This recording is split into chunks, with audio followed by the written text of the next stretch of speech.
คณะได้เดินทางมาถึงสนามบินสากลปัตไตเพื่อดำเนินการเยี่ยมยามรัฐกิจอยู่สาธารณรัฐประชาธิปไตยประชาชนลาวแต่วันที่ 16 ถึง 18 มีนาคม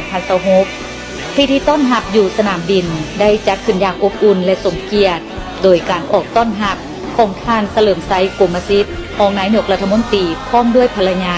และคณะผู้แทนขั้นสูงของสาธารณรัฐประชาธิปไตยประชาชนลาวรวมทั้งภาคส่วนที่เกี่ยวข้องของฝ่ายลาวและฝ่ายไทย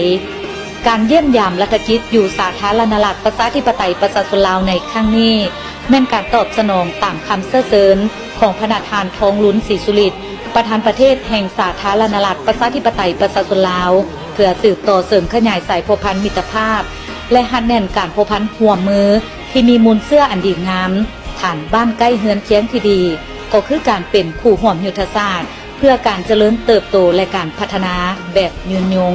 ระหว่างสาธารณรัฐประชาธิปไตยประชาชนลาวและราชอาณาจักรไทยให้นับมือแตกดอกออกผล